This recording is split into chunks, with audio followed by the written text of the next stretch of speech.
దేవుని పరిశుద్ధ నామమునకు మహిమ కలుగును గాక. ఒకసారి ఆమేన్ అని చెప్దాం. ఆమేన్. ప్రభు అయిన యేసుక్రీస్తు నామంలో మీ అందరికీ శుభాలు తెలియజేస్తూ ఉన్నాను. ఈ రాత్రికాలపు వేళ ఈ యొక్క రేపూడి గ్రామంలో ఏర్పాటు చేసినటువంటి రక్షణ ఉత్సవ సభలలో మొదటి రోజు కూడికలో మనలందరినీ పరిశుద్ధాత్మ దేవుడు ఇక్కడికి తీసుకుని వచ్చినందుకు రెండు చేతుల పైకైతే దేవునికి స్తోత్రాలు చెల్లిద్దాం. హల్లెలూయా, హల్లెలూయా. ప్రియదేవుని బిడ్డలారా, నిజంగా చాలా సంతోషం ఈ రాత్రికాలపు వేళ మీతో పాటు కలిసి ఈ గ్రామంలో ప్రభువును స్తుతించడానికి ప్రభు నాకు ఇచ్చిన యొక్క గొప్ప అవకాశాన్ని బట్టి దాన్ని బట్టి దేవుణ్ణి స్తుతిస్తున్నాను. మరి ఎంతో చక్కగా నన్ను ఇన్వైట్ చేసినటువంటి సేవకులు పాస్టర్ రవి గారు, వారి యొక్క సతీమణి మా చెల్లి అనూష గారికి ప్రత్యేకమైన వందనాలు తెలియజేస్తున్నాను. మరి ఈ యొక్క కార్యక్రమాన్ని, మొదటి రోజు కార్యక్రమాన్ని ఎంతో చక్కగా నడిపిస్తున్నటువంటి సేవకులు, నాకు అత్యంత ప్రియులైనటువంటి సేవకులు ఆమోస్ అన్న గారికి నా హృదయపూర్వకమైన వందనాలు తెలియజేస్తున్నాను. అలాగే వేదిక మీద ఉన్నటువంటి పాస్టర్ గారు, తోలుకోడు ప్రాంతంలో పరిచయం చేస్తున్నటువంటి సేవకులు సంతోష్ గారికి కూడా నా హృదయపూర్వకమైన వందనాలు తెలియజేస్తున్నాను. స్థానికంగా రేపుల్లో ఉండే పరిచయంలో కొనసాగుతున్నటువంటి ప్రేమ్ కుమార్ గారికి కూడా నా హృదయపూర్వకమైన వందనాలు. మీ అందరూ కూడా వందనాలండి. ఒకసారి చెప్పండి, పర్లేదా? దేవుని స్తోత్రం కలిగిన గాక. హల్లెలూయా. కొంచెం నవ్వుతూ చెప్తాం. అందరికీ వందనాలు. అదే ఏం లేదు, కొంతమంది కోపంగా ఉన్నారు. ఇప్పుడు దాకా మా వాళ్ళంతా సీరియస్గా నడిపిస్తూ ఉంటుంటే సీరియస్గా ఉండాలన్నట్టుగా ఉన్నారు. దేవునికి మహిమ కలుగును గాక. దేవుని సంతోషములో మనకు, దేవుని సన్నిధిలో మనకు సంతోషం కలదు. ఆమె దేవుని సన్నిధిలో ఏం కలదండి? సంతోషము కలదు. రైట్. సో ఈరోజు కొద్ది నిమిషాలు దేవుని యొక్క వాక్యాన్ని మనం ధ్యానం చేద్దాం. దేవుని యొక్క వాక్యంలో ఉన్నటువంటి సత్యాన్ని జాగ్రత్తగా అర్థం చేసుకోవడానికి ప్రయత్నం చేద్దాం. మరి పరిశుద్ధాత్మ దేవుని యొక్క స్వాధీనంలో, ఆయన యొక్క చిత్తంలో ప్రభు ఈరోజు మాట్లాడడానికి నాకు అనుగ్రహించినటువంటి మాటల్ని నేను మీకు తెలియచేయాలని ఇష్టపడతా ఉన్నాను. ఈ రాత్రి ప్రభు తన కృప, తన ప్రేమ ఈ ప్రాంతం పైన ఉంచి ఈ యొక్క రక్షణ సువార్త సభలను ఆయన నిర్వహిస్తూ ఉన్నాడు. నేనంటాను, రేపూడి గ్రామం పట్ల ప్రభు యొక్క ప్రేమ విస్తారంగా ఉంది. రేపూడి గ్రామం పట్ల ప్రభు యొక్క ప్రేమ అమితంగా ఉంది అని చెప్పాలి. ఎందుకండి అంటే ఈ ప్రాంతంలో ఒక మంచి సేవకుని, సేవకురాలని పంపించి ఈ ప్రాంతంలో దేవుని యొక్క ఉన్నతమైన లక్ష్యాలను, లక్షణాలను, ఆయన ప్రేమను, ఆయన ఉన్నతమైనటువంటి ధన్యతను ప్రజలకు అర్థమయ్యేట్లుగా చెప్పడానికి, కేవలం మాటల్లో మాత్రమే కాకుండా క్రియలలో కూడా చెప్పేట్లుగా మరి సేవకులు రవిరాజ్ పాల్ గారిని, అలాగే అనూష పాల్ గారిని దేవుడు ఏర్పరచుకున్నాడని నేను ఎంతగా నమ్ముతూ ఉన్నాను. నిజంగా దేవుడు వారి పట్ల కలిగి ఉన్నటువంటి ప్రణాళిక ఈ ప్రాంతాన్ని వారికి చూపించి వారిని ఇక్కడికి నడిపించడం. నేనంటాను, వారిని దేవుడు ఇక్కడికి నడిపించడం గొప్ప కాదు, ఈ ప్రాంతాన్ని దేవుడు దృష్టిస్తున్నాడు. అందుకు దేవునికి మహిమ కలుగును గాక. చెప్పలో ఒకసారి దేవుని నామాన్ని మహిమ పరుద్దాం. ఆమె నేనంటాను, సేవకుడు ఇక్కడికి రావడం కంటే ప్రాముఖ్యంగా సేవకుని ఇక్కడికి పంపించాలని, సేవకుని ఇక్కడ నిలబెట్టాలని, సేవకుని ఈ ప్రాంతంలో ఉంచి తన కార్యాలను ప్రభు జరిగించాలని. ప్రభు ప్రేమ ఏంటో అర్థం కాని అనేక మంది ఉన్నటువంటి ఈ మన భారతదేశంలో ఈ చిన్న ప్రాంతాన్ని ప్రభు ఎన్నుకొని ఒక నమ్మకమైన దేవసేవకుని దేవుడు ఇక్కడ దయచేశాడు అని అంటే నేనంటాను, ఈ ప్రాంతాన్ని దేవుడు గుర్తించాడు. ఆమె ఈ ప్రాంతాన్ని దేవుడు దర్శించాడు. ఆమె ఈ ప్రాంతం పట్ల దేవుడు తన ప్రణాళికను సిద్ధపరుస్తున్నాడు. హల్లెలూయా. ఈ ప్రాంతం పట్ల తన ఉన్నతమైనటువంటి కార్యాన్ని జరిగించడానికి దేవుడు అన్ని రకాల ఏర్పాట్లు జరిగిస్తున్నాడు. దేవునికి మహిమ కలుగును గాక. హల్లెలూయా. సో ఈ రాత్రి ఒక వచనం చదువుకుని వాక్య భాగంలోకి ముందుకు వెళ్ళడానికి మనం ప్రయత్నం చేద్దాం. దయచేసి ప్రతి ఒక్కరు కూడా శ్రద్ధగా దైవ వాక్యాన్ని ధ్యానం చేయడానికి ఇష్టపడాలని ప్రభు పేరట మనవి చేస్తున్నాను. మరి ఈ యొక్క ప్రాంగణంలో ఉన్నవారు కానీ, అలాగే ఆయా ప్రాంతాల నుంచి ఈ మాటలు వించిన వారు కానీ కొద్ది నిమిషాలు ఈ మాటల వైపుగా శ్రద్ధ సాధిస్తే మీ జీవితంలో ఒక అద్భుత కార్యాన్ని, ఉన్నత కార్యాన్ని పొందడానికి ప్రభు కృప చూపుతారు. ఆమేన్. కీర్తనల గ్రంథంలో నుండి 13వ కీర్తన 1-2 వచనాలని మనం చదువుకుందాం. దయచేసి బైబిల్ ఉన్న వారు తెరచి మీ బైబిల్లో వాక్యాన్ని చూడాల్సిందిగా ప్రభు పేరట మనవి చేస్తున్నాను. కీర్తనల గ్రంథం 13వ కీర్తన 1-2 వచనాలు. యెహోవా ఎన్నాళ్ళ వరకు నన్ను మర్చిపోదు, యెహోవా ఎన్నాళ్ళ వరకు నన్ను మర్చిపోవదు, నిత్యము మరచెదవా, నేను ఎంత కాలము నాకెంత కాలము విముఖుడవై ఉందువు. ఎంతవరకు ఎంతవరకు నా మనసులో నేను చింతపడుతును, ఎంతవరకు నా హృదయములో పగలంతయు దుఃఖాక్రాంతుడనయ్యుందును, ఎంతవరకు నా శత్రువు నా మీద తన్ను హెచ్చించుకొనును. చాలండి. ఇక్కడ భక్తుడు చాలా స్పష్టంగా రాస్తున్నటువంటి మాట, యెహోవా ఎన్నాళ్ళ వరకు నన్ను మరచిపోవద్దు, నిత్యము మరచెదవా, ఎన్నాళ్ళ వరకు నీవు నాకు విముఖుడవై ఉందువు. ఈ యొక్క ప్రారంభ వచనంలో ఈ భక్తుడి యొక్క ఉద్దేశం చాలా స్పష్టంగా అర్థమవుతుంది. తన ఇంటెన్షన్ ఏంటనేటువంటిది ఈ ప్రారంభ వచనంలోనే తెలుస్తూ ఉంది. ఆయన ఒక భయంకరమైనటువంటి సమస్యలలో ఉన్నాడు, భయంకరమైన పోరాటంలో ఉన్నాడు. తన జీవితంలో తను అనేకమైనటువంటి శోధనల మధ్య తన జీవితాన్ని కొనసాగిస్తున్నటువంటి వేళ దేవుని సన్నిధికి వెళ్ళి ప్రార్థన చేస్తా ఉన్నాడు. ఆయన ప్రార్థనలో ప్రారంభ వచనం ఏమిటండి అని అంటే, ఎన్నాళ్ళ వరకు నీవు నన్ను మరిచిపోదువు. ఆయన తన హృదయంలో ఆలోచిస్తున్నటువంటి మాట, దేవుడు తన్ని మర్చిపోయాడు. ఇంకో మాట, ఎన్నాళ్ళ వరకు లేదా నాకెంత కాలము నీవు విముఖుడవై ఉంటావు అంటే నాకు దూరంగా ఉంటావు, ఇంకా బాగా చెప్పాలంటే నాతో మాట్లాడకుండా ఉంటావు.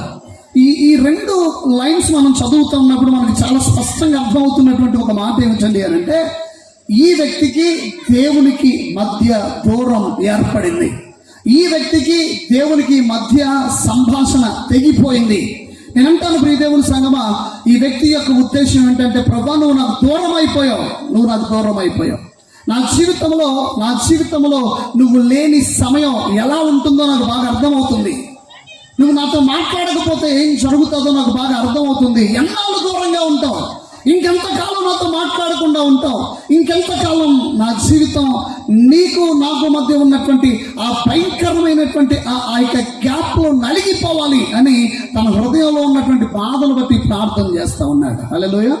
ప్రియమైన సంఘం, ఈ రోజు నేను మీతో మాట్లాడాల్సినటువంటి అంశం ఏమిటండి అని అంటే, if God stays away in my life, నా జీవితంలో దేవుడు నాకు దూరం అయిపోతే ఎలా ఉంటుంది? ఈ రాత్రి ఇక్కడ వాక్యం ఇచ్చినటువంటి ప్రియ దేవుని సంగమా, లేదా ఆయా ప్రాంతంలో నుంచి వించినటువంటి ప్రియ గ్రామ ప్రజలారా, నిజ దేవునికి దూరమైనటువంటి జీవితం ఎలా ఉంటుంది అనేటువంటి విషయాన్ని మీకు జ్ఞాపకం చేయాలనేటువంటి ఉద్దేశంతో నేను మీతో మాట్లాడుతూ ఉన్నాను.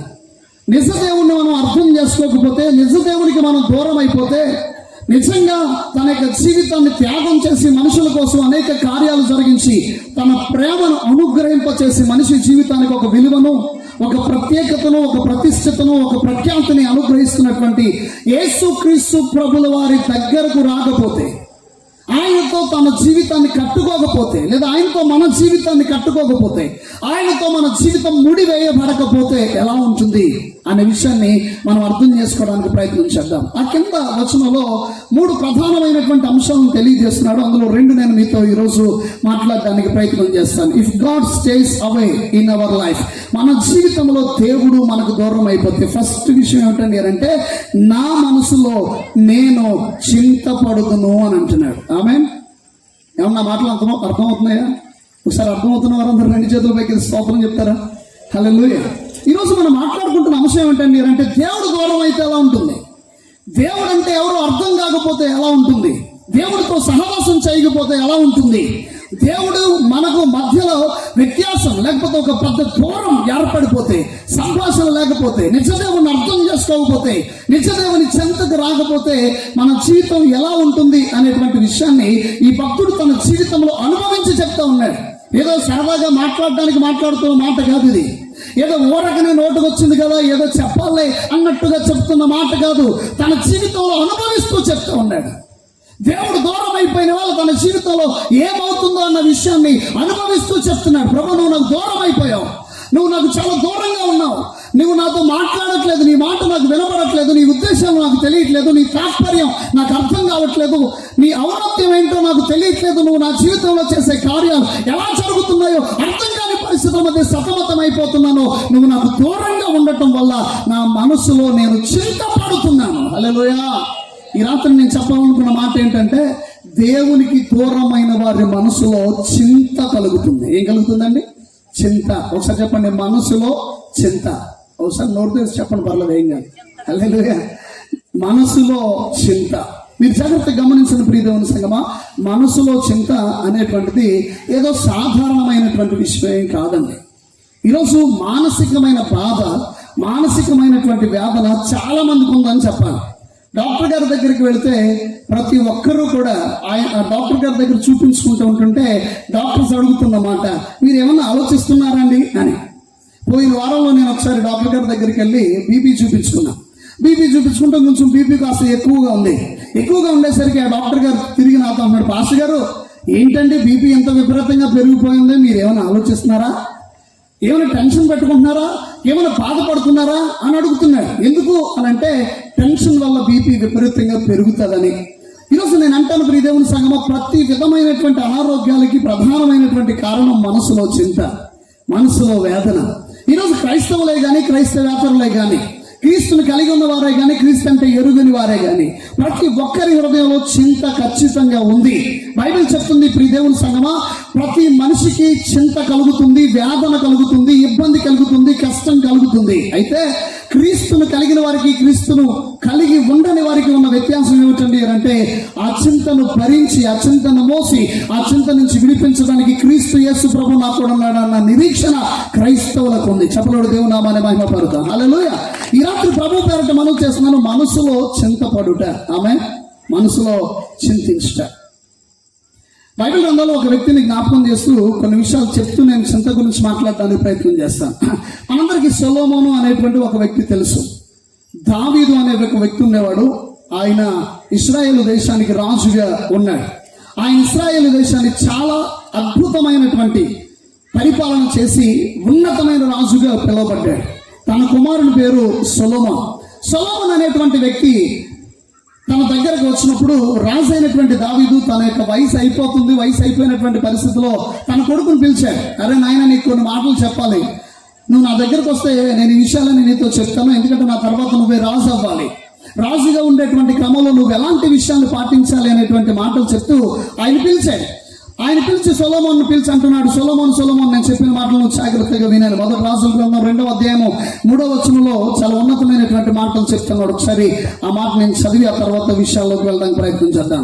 మొదటి రాజుల గ్రంథం 2వ అధ్యాయము 3వ వచనం, నీ దేవుడైన యెహోవా అప్పగించిన దానిని కాపాడి ఆయన మార్గములను అనుసరించిన ఎడల నీవు ఏ పని పూనుకొనను, ఎక్కడికి తిరిగినను అన్నిటిలో వివేకముగా నడుచుకొందువు. దేవుని స్తోత్రం. మోషే ధర్మశాస్త్రములో రాయబడి ఉన్నటువంటి దేవుని కట్టడలను, ఆయన నియమించినటువంటి ధర్మమంతటిని, ఆయన న్యాయ విధులను, ధర్మశాస్త్రమును లేదా శాసనములను గాయకొనము అని అంటున్నాడు. దేవుని స్తోత్రం కలుగును గాక. ఇక్కడ కొన్ని విషయాలు తండ్రి తన కుమారుడికి చెప్తున్నాడు. చాలా బాధ్యతాయుతమైన విషయాలు మాట్లాడుతూ ఉన్నాడు. ఏమనండి అంటే పిలిచి చెప్తున్నాడు. ఏమని? నీ దేవుడైన యెహోవా అప్పగించిన దానిని కాపాడి ఆయన మార్గములను అనుసరించి నువ్వు నడిచిన ఎడలా అని అంటున్నాడు. ఈ దేవుని సంఘం ఇక్కడ చాలా బాగా అర్థమవుతున్న మాట ఏంటంటే, దేవుని కోసం చెప్తున్నాడు. ఆయన ఎవరి కోసం చెప్తున్నాడు? దేవుని కోసం. చనిపోవడానికి, రేపో మాపో చనిపోవడానికి సిద్ధంగా ఉన్నటువంటి తండ్రి తన కొడుకుని పిలిచి చెప్తున్నటువంటి మాటలు. కానీ చచ్చిపోయే ముందు చెప్పే మాటలు చాలా ప్రాముఖ్యమైనవి కదండి.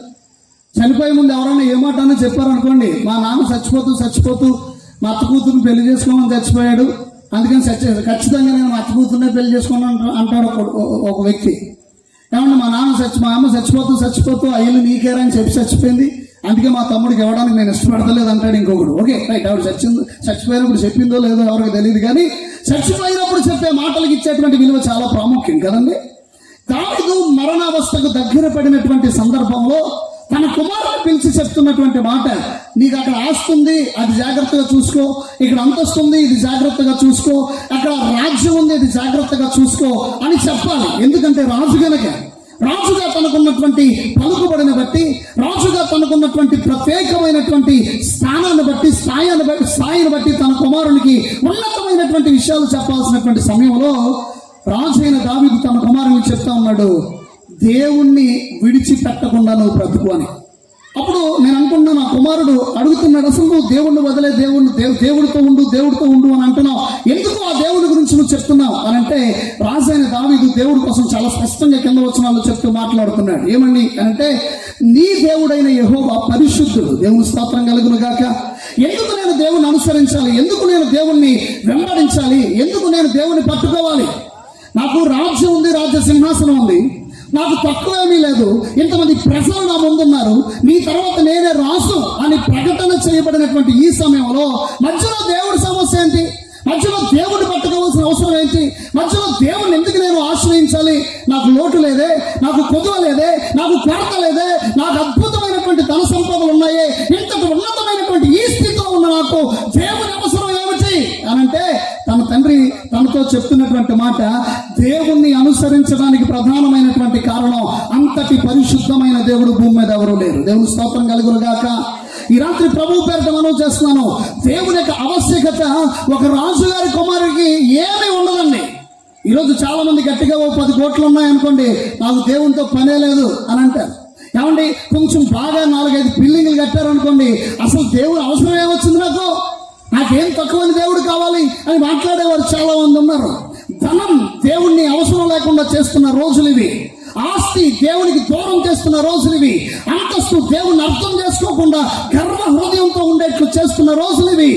ఇలాంటి పరిస్థితుల మధ్యలో ఒక రాజుగారు తన కుమారుని పిలిచి అంటున్నాడు, నువ్వు దేవుణ్ణి నమ్ముకోవాలి, నువ్వు దేవుణ్ణి అనుసరించాలి, నువ్వు దేవుని యొక్క మాట వినాలి, నువ్వు దేవుని యొక్క చిత్తాన్ని గ్రహించాలి. ఎందుకంటే ఆయనంత పరిశుద్ధుడు కానీ, ఆయనంత పవిత్రుడు కానీ, ఆయనంత ఉత్తముడు కానీ, ఆయన కంటే మరొక వ్యక్తి కానీ ఎవరు ఈ లోకంలో లేరు అని సుస్పష్టంగా చెప్తా ఉన్నాడు. ఇంకో మాట అంటున్నాడు, ఆయన చెప్పిన మాట కూడా నువ్వు వినాలి. దేవుని స్తోత్రం కలుగును గాక. హల్లెలూయా. చాలా బాగా వినాలి, చాలా చక్కగా మాటలు మీరు గ్రహించాలి అని తండ్రి తన కుమారుని చెప్పి చాలా విషయాలు దేవుడి కోసం చెప్తూ ఉండగా కుమారుడు చాలా బాగా విన్నాడండి. తండ్రి మరణించాడు, కుమారుడు రాజు అయ్యాడు. కొన్ని రోజుల వరకు చాలా అద్భుతమైనటువంటి జీవితాన్ని గడిపాడు. కొన్ని రోజుల వరకు చాలా ఉన్నతమైన లక్ష్యాలను సాధించడానికి ప్రభువుకి ప్రార్థన చేసేవాడు, ప్రభుతో సహవాసం ఉండేవాడు, దేవుని వాక్యాన్ని చదివేవాడు, దేవుని మాటలు ధ్యానించేవాడు, దేవుని మాటలను అర్థం చేసుకునేవాడు. ఇక రోజు రోజుకి తన జీవితం అలా ఉన్నతంగా ఎదిగిపోతున్నటువంటి సమయానికి రాను తన జీవితంలో దేవుణ్ణి మరచి లోకాన్ని ప్రేమించడం ప్రారంభించాడు. దేవుణ్ణి విడిచి లోకాన్ని అనుసరించడం ప్రారంభించాడు. నిజదేవుణ్ణి అర్థం చేసుకున్నటువంటి ఒక రాజుగారి కుమారుడు నిజదేవుణ్ణి అర్థం చేసుకుని తన జీవితాన్ని ఒక స్థాయిలోనికి తీసుకొని వచ్చిన తర్వాత, అక్కడికి వెళ్ళిన తర్వాత తనలో ఒక కోరికలు పెరిగాయి, ఆశలు పెరిగాయి, ఆకాంక్షలు పెరిగాయి, గర్వం పెరిగింది, అహంకారం పెరిగింది. తను ఏం చేస్తున్నాడు అర్థం కానటువంటి పరిస్థితిలో ఉన్నాడు. ఇక 1 కాదు 2 కాదు, ఎంతమంది పడితే అంతమందిని భార్యలుగా చేసుకోవడానికి ఇష్టపడుతూ ఉన్నాడు. వారిని సాటిస్ఫై చేయడానికి దేవుని మాట మర్చిపోతున్నాడు, వారిని సాటిస్ఫై చేయడానికి దేవుని ఉద్దేశాలు మర్చిపోతున్నాడు, వారిని సంతోషపరచడానికి దేవుని దుఃఖపరుస్తున్నాడు, వారిని బాగా ఉంచడానికి దేవుని పట్టించుకోవడం మానేశాడు. నెమ్మదిగా ఇలా వెళ్ళిపోతున్నటువంటి పరిస్థితి. ఈ రాత్రికాల సమయంలో దేవుని పేరట మనం చేస్తున్నాం. ప్రియ దేవుని సంగమా, దేవుని గురించి తెలుసుకున్న వ్యక్తే, దేవుని గురించి అర్థం చేసుకున్న వ్యక్తే, దేవుని బాగా తెలుసుకుని తన జీవితాన్ని కొనసాగిస్తున్న వ్యక్తి తన జీవితంలో తెలియకుండా దేవునికి దూరమైనటువంటి సందర్భం ఏర్పడితే ఆయన అంటున్న మాట ఏంటో తెలిసే? ప్రసంగి గ్రంథం 1వ అధ్యాయము 2వ వచనంలో ఆయన మాట్లాడుతున్న మాట ఒకసారి చూడండి. దేవుణ్ణి కలిగి ఆ తర్వాత దేవుణ్ణి వదిలి ఆ తర్వాత దేవుని మాట వినకుండా ప్రక్కకి వెళ్ళిపోయి తన జీవితాన్ని కొనసాగిస్తున్నటువంటి వ్యక్తి అంటున్న మాట 2వ వచనం, వ్యర్థం అని ప్రసంగి చెప్తున్నాడు. వ్యర్థము సమస్తము వ్యర్థమే. ఆమె ఈయన అంటున్న మాట ఏంటంటే అంతా వేస్ట్ అండి అని అంటున్నాడు. దేవుణ్ణి కలిగినటువంటి ఈ వ్యక్తి తన జీవితంలో దేవుని యొక్క చిత్తాన్ని జరిగించడానికి, దేవునితో సహవాసాన్ని ఏర్పరచుకొని తన జీవితాన్ని కొనసాగించడానికి ముందుకు వెళ్ళినంత కాలం సమస్తాన్ని నేను సాధించగలను, సమస్తము నేను చేయగలను, దేవుడు నాకు ఆ జ్ఞానాన్ని ఇచ్చాడు, దేవుడు నాకు ఆ సహకారాన్ని ఇస్తున్నాడు, దేవుడు నాకు ఆ బుద్ధిని ఇస్తున్నాడు, దేవుడు నాకు ఆ బలాన్ని ఇస్తున్నాడు, దేవుడు నాకు ఆ ధైర్యాన్ని ఇస్తున్నాడు అని చెప్పి అనేకమైనటువంటి వాటిని ఆ రాజ్యంలో కానీ, ఆ పరిపాలన విషయంలో కానీ, ఏమంటే ఆయన కట్టే మందిరం విషయంలో కానీ అనేకమైనటువంటి విషయాలలో దేవుని సహాయాన్ని చూసుకొని బలంగా ఉన్నటువంటి ఒక వ్యక్తి చివరికి వచ్చేసరికి ఏం మాట్లాడుతున్నాడో తెలుసా? అంత వేస్ట్, నేను బ్రతకడం కూడా వేస్తే, నా జీవితంలో అంత వ్యర్థం అని పలికేటువంటి పరిస్థితి తన మనసులోకి వచ్చింది. ఎందుకు అనంటే తన మనసులో చింతకు గురయ్యాడు. ఆమె ఈరోజు నేను మాట్లాడుతున్న మాట మీరు జ్ఞాపకం చేసుకోండి. దేవునికి దూరమై తన మనసులో వ్యాకులం చెందిన ఒక వ్యక్తి, దేవునికి దూరమై తన మనసులో బాధకు గురైపోతున్న వ్యక్తి, దేవునికి దూరమై తన మనసులో తీరని వేదన ఏర్పడినటువంటి వ్యక్తి అంటున్న మాట, నేనెందుకు బ్రతకాలి? ఈ లోకంలో ఏది శాశ్వతం కాదు, ఈ లోకంలో ఏది పనికిరానిది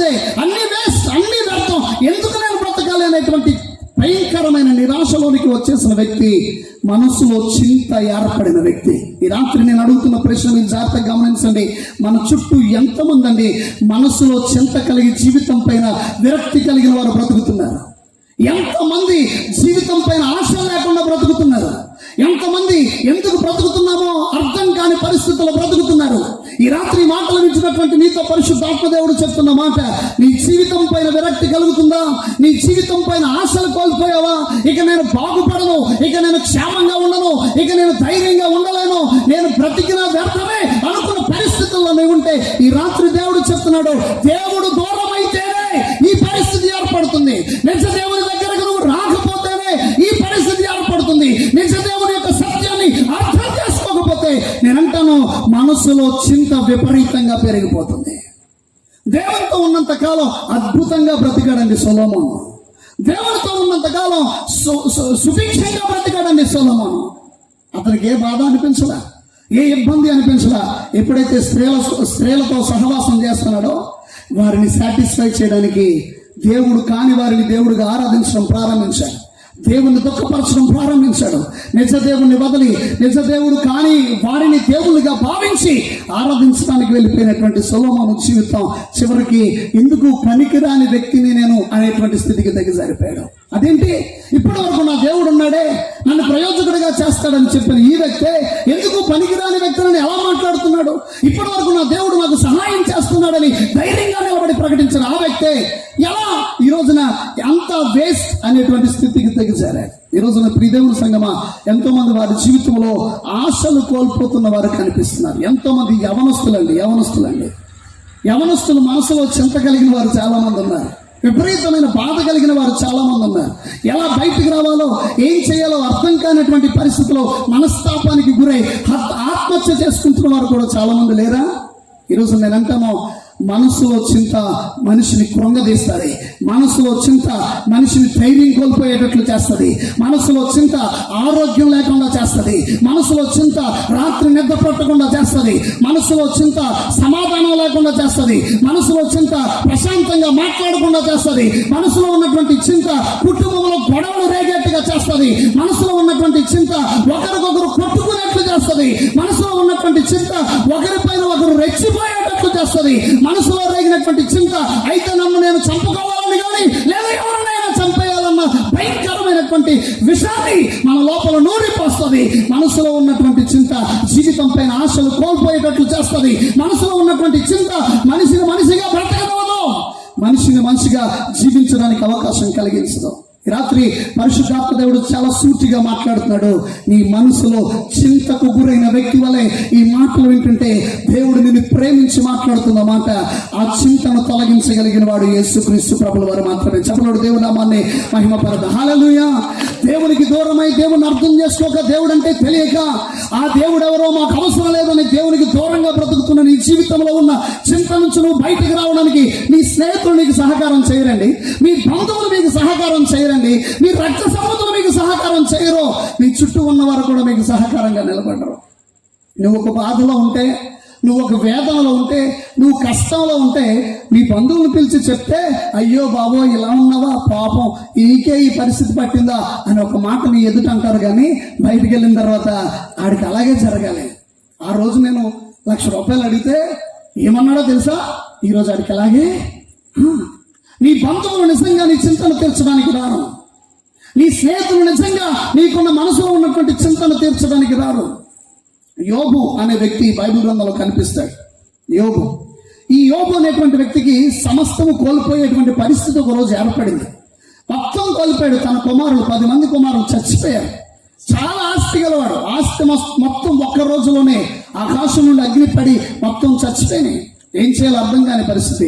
ఒక్క రోజులోనే తన జీవితంలో ఉన్నటువంటి శరీరానికి రోగం వచ్చేసింది, లేవలేని పరిస్థితి. ఒకే రోజులో తన భార్య తను తృణీకరించి, ఎందుకయ్యా బతుకుతున్నావు చచ్చిపోక, వీళ్ళంటాడు బతుకున్నా ఒకటే లేకపోయినా ఒకటే. ఎంత బాధండి. ఒక భార్య భర్త దగ్గరకు వచ్చి, ఎందుకు బతుకుతున్నావు నువ్వు, నీళ్ళంటాడు ఉన్నా ఒకటే లేకపోయినా ఒకటే, దేవుణ్ణి తిట్టేసి చచ్చిపో అని చెప్పి ఒక మాట చెప్పిందంటే భార్య ప్రేమను కూడా కోల్పోయాడు. భయంకరమైన పరిస్థితిలో ఉంటే తన స్నేహితులు వచ్చి తనను ఆదరించాలనుకున్నారు. తన స్నేహితులు వచ్చి తను ఓదార్చాలనుకున్నారు. ఓదార్చడానికి వచ్చినటువంటి స్నేహితులు చేసిన పని ఏంటో తెలుసా? ఏమంటే వారు మాట్లాడుతూ ఆ యోబు యొక్క గాయాన్ని ఇంకా రేపుతున్నారు.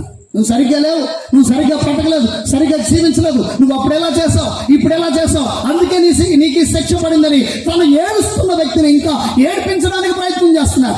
ఓదార్చడానికే వచ్చారు, ఓదార్ధమనే వచ్చారు, ఆదరిద్దామనే వచ్చారు, కానీ ఆదరించలేని పరిస్థితులు ఏర్పడుతున్నాయి. కారణం ఏమిటని అంటే నేను అంటాను, ఒక మనిషిని ఆదరించడానికి ఇంకొక మనిషి సరిపోడు, ఒక మనిషిని ఓదార్చడానికి ఇంకొక మనిషి సరిపోడు, ఒక మనిషి యొక్క మానసికమైన చింత నుంచి ఆ వ్యక్తిని బయటకు తీసుకొని రావడానికి మరొక మనిషి సరిపోడు, ఒక మనిషి యొక్క భయంకరమైన వ్యాధుల నుంచి బయటకు తీసుకొని రావడానికి మరొక వ్యక్తి సరిపోడు. పైగా ఆ చింతను కొంచెం పెంచుతూ ఉంటారు. ఎందుకంటే అప్పుడప్పుడు కుటుంబాల్లో ఈ సంఘటనలు జరుగుతూ ఉంటాయి కదండి. ఒకసారి ఒక కుటుంబం దగ్గరికి వెళ్తే చిన్న గొడవ, పాస్టర్ గారు ఏమనుకోకుండా మా ఇద్దరి మధ్య భయంకరమైన గొడవ జరుగుతుంది, ఒకసారి రండి అని ఫోన్ చేశారు. సరే కదా అని నేను వెళ్ళడానికి ప్రయత్నిస్తూ ఉంటే అక్కడికి వెళ్ళిన తర్వాత చాలా విపరీతమైన కోపంతో ఉన్నారు.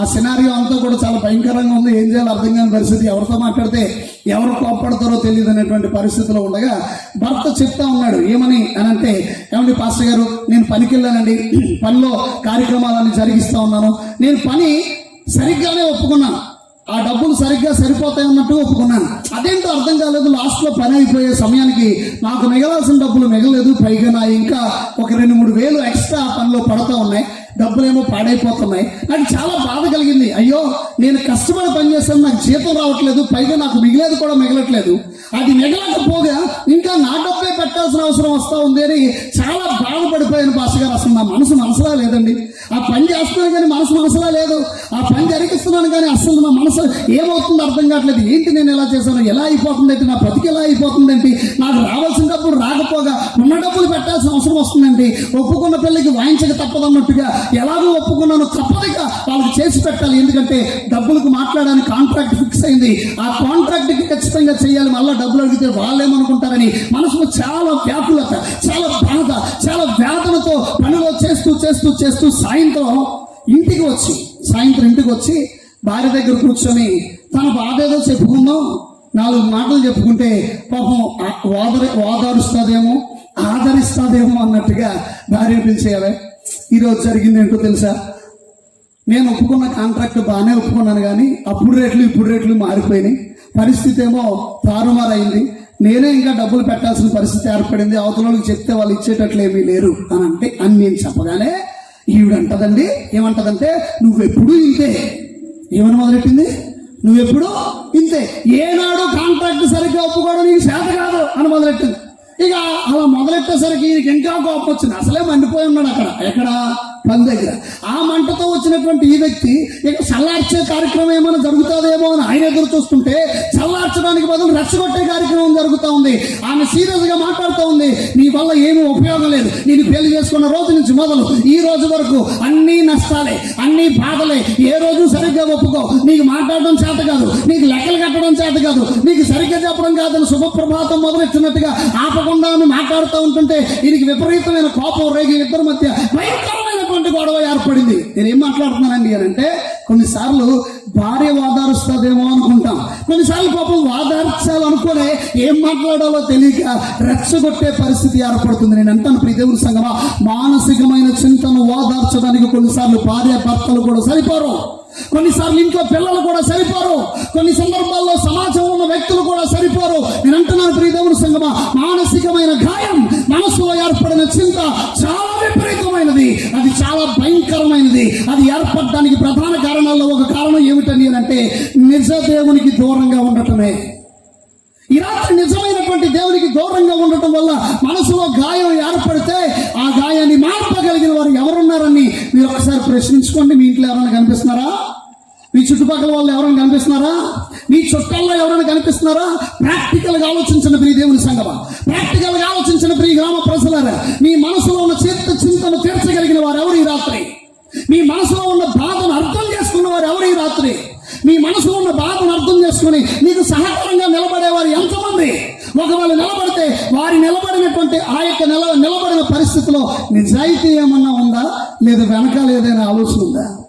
కొన్నిసార్లు మనం బాధపడుతుంటే మనకు సహకరించే వారు కొంతమంది లేస్తారు, మనకు తెలియదు ఆ రోజు సహాయం చేస్తున్నారు కదా అని చాలా సంతోషంగా సంబరపడుతుంటాం. కానీ దాని వెనకాల ఒక ఆలోచన ఉంటుంది. ఈ రోజు వీడికి సహాయం చేస్తే రేపు పొద్దున్న 4 రోజుల తర్వాత నాకు ఒక కార్యక్రమం ఉంది, దానికి వీడిని పట్టుకెళ్ళడానికి అవకాశం దొరుకుతుందని స్వార్థంతో సహకరించేవారు ఉన్నారు. అవునంటారు కదంటారు? ఏమన్నా మాటలు అర్థమవుతున్నాయి కదా, రైట్? ఈరోజు ప్రియదేవుని సంగమా, మానసికమైనటువంటి చింత రావటానికి ప్రధానమైన కారణం నిజ దేవునికి దూరంగా ఉండటం, వాస్తవమైనటువంటి దేవునికి దూరంగా ఉండటం, అసలైనటువంటి దేవుని అర్థం చేసుకోగలేకపోవటమే.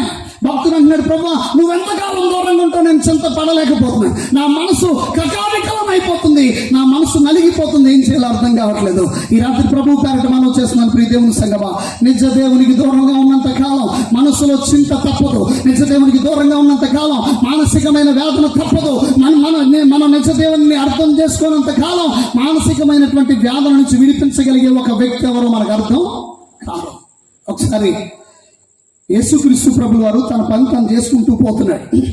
ఆయన అలా వెళ్ళిపోతుంటుంటే ఒక పాపాత్మురాలైనటువంటి ఒక స్త్రీ అని పిలువబడుతూ రాయబడినటువంటి ఆమె తన జీవితం వేశ్యా జీవితంగా కొనసాగిస్తూ వ్యభిచారాన్ని వృత్తిగా పెట్టుకొని బ్రతుకుతున్న ఆ స్త్రీ ఒకరోజు అక్కడ ఉన్నటువంటి మత పెద్దలందరూ కూడా ఆమె తప్పు చేస్తూ దొరికిపోగా రాళ్లతో కొట్టి చంపడానికి ప్రయత్నం చేస్తున్న సందర్భంలో పరుగును పారిపోతూ యేసు ప్రభు కనిపిస్తే ఆయన పాదాల దగ్గర పడి ఆగిపోయింది.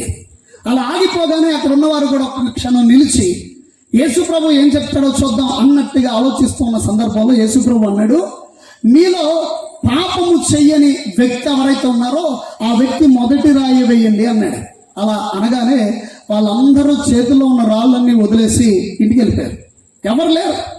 అక్కడ ఉన్నటువంటి ఆ స్త్రీని చూసి, అమ్మా నిజంగా నీకు రావాల్సినటువంటి శిక్ష ధర్మశాస్త్రం ప్రకారంగా, చట్టం ప్రకారంగా నువ్వు చేసిన తప్పుకి రాళ్లతో కొట్టి చంపాలి, అది న్యాయమే. ఇలా చంపడానికి వచ్చినటువంటి వ్యక్తులు ఎవరు కూడా ఇక్కడ లేరు, ఎందుకంటే వారు చేసిన తప్పులు వారికి కనిపిస్తున్నాయి, వారు వెళ్ళిపోయారు. నిన్ను చంపాలి అని అంటే, రాళ్లతో కొట్టి శిక్షించాలి అని అంటే నాకు ఒక్కడికే సాధ్యం. ఎందుకని పరిశుద్ధుడు గనక, పవిత్రుడు గనక, ఆయనలో ఏ దోషం లేదు గనక, ఆయనలో ఏ పాపం లేదు గనక. ఈ రాత్రి యేసుక్రీస్తు ప్రభుల వారి గురించి బలంగా చెప్పడానికి ప్రధాన కారణం ఏమిటండి అని అంటే, ఆయన రోజున ఒక స్టేట్మెంట్ ఇచ్చాడు, నాలో పాపం ఉందని రుజువు చేయగలిగిన వాడు ఎవడని. హల్లెలూయా. నాలో పాపం ఉందని చెప్పగలిగిన వ్యక్తి ఎవరైనా ఉన్నారా అని ప్రపంచానికి సవాలు విసిరిన అద్భుతమైన ఏకైక వ్యక్తి నజరేయుడైన యేసుక్రీస్తు ప్రభుల వారు అక్కడ పాపాత్మురాలైన స్త్రీ ముందు నిలబడి ఆయన మాట్లాడుతున్న మాట, నిన్ను నేనే శిక్షించగలను, నాకు ఆ అర్హత ఉంది. నిన్ను నేనే రాళ్లతో కొట్టి చంపగలను, నాకు ఆ అర్హత ఉంది. అప్పటికే మనసులో గాయమై వచ్చిందామె. అప్పటికే అయ్యో నేను తప్పు చేసి దొరికేసానే, ఈ రోజు నా పని అయిపోయింది. భయంకరమైన మానసికమైన వేదన, ఓ ప్రక్క రాళ్లతో కొడుతున్న దెబ్బలు, మరొక ప్రక్క మనసులో బాధ, మరొక ప్రక్క తనకి కూడా కుటుంబం ఉంది. ఆ కుటుంబంలో ఉన్నటువంటి వారిని కూడా పిల్లల్ని చూస్తూ పిల్లల గురించి ఆలోచిస్తూ, నేను చచ్చిపోతే వాళ్ళ పరిస్థితి ఏంటి, నేను చనిపోతే నా కుటుంబ పరిస్థితి ఏమిటి, నేను చేస్తున్నది తప్పే, కానీ నా మీద ఆధారపడి బతుకుతున్న వారు చాలా మంది ఉన్నారు. లోపల మానసికమైన సంఘర్షణ జరుగుతూ ఉంది. ఓ పక్క మానసికమైన సంఘర్షణ, మరొక పక్క భౌతికమైన దెబ్బలు, ఓ పక్క మానసికమైన సిగ్గు, ఎందుకంటే అవమానంగా భావించబడేటువంటి పరిస్థితి నలుగురిలో దొరికేసి అందరి ముందు తప్పు చేసిన వ్యక్తిగా చూపించబడుతుంది. తల దించుకునేటువంటి పరిస్థితిలో ఆమె నడుస్తూ వెళ్ళిపోతున్న సందర్భంలో యేసు ప్రభు అంటున్న మాట, నిన్ను శిక్షించాలంటే నాకు ఒక్కడికే చేతనవును అని అంటూ ఆయన అన్నాడు, ఈ క్షణం నేను నిన్ను శిక్షించను, ఈ క్షణం నేను నిన్ను క్షమిస్తానన్నాడు. చెప్పబడి దేవుని నామాన్ని మహిమపడదాం. హల్లెలూయా.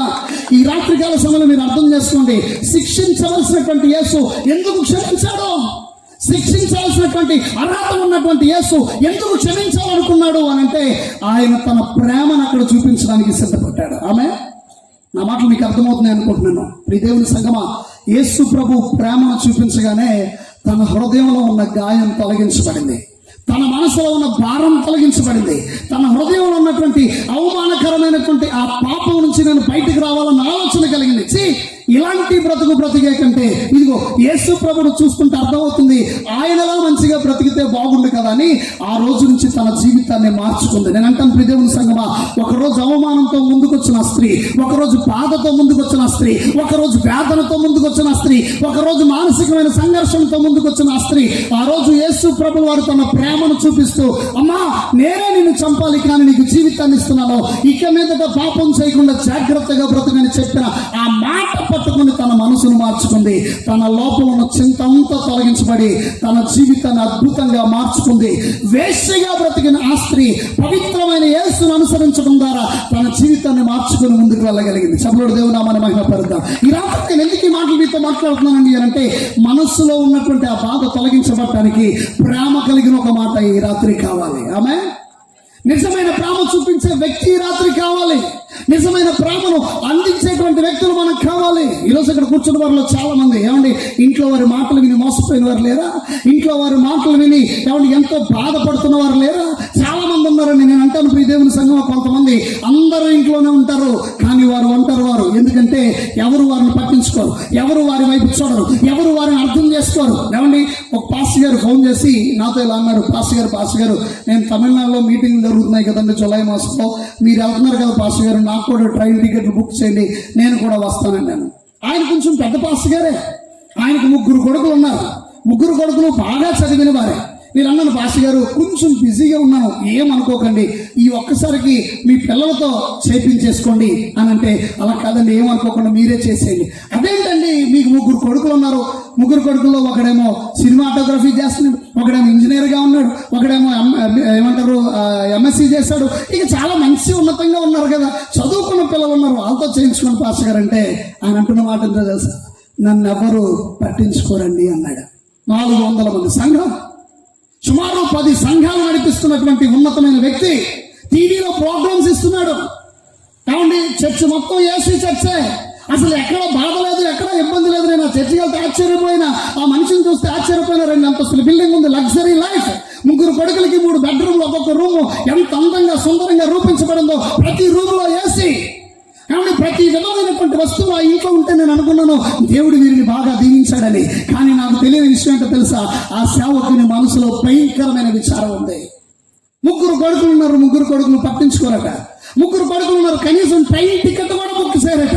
నేనంటాను ప్రియ దేవుని సంగమా, అందరూ ఇంట్లోనే ఉన్నారండి, అందరూ ఇంటి చుట్టూ ఉన్నారండి, అందరూ తనతోనే ఉన్నారండి, కానీ ట్రైన్ టికెట్ బుక్ చేయడానికి కూడా ఎవరు ముందుకు రారు. నేనంటాను అందరూ ఉన్న ఒంటరి వ్యక్తినా, సంఘం ఉన్న ఒంటరి వ్యక్తినా, సేవకుడిగా ఉండి అనేక సంఘాలు నడిపిస్తున్నా సరే కుటుంబాన్ని జయించలేనటువంటి వ్యక్తిగా, కుటుంబంలో ఉన్న పరిస్థితులను జయించలేని వ్యక్తిగా మానసికమైనటువంటి వేదనతో నలిగిపోతున్నాడు. ఈ రాత్రి నేను మాట్లాడుతున్నాను దేవుని సంగమా, దేవుడు చాలా సూటిగా స్పష్టంగా మాట్లాడుతున్నాడు.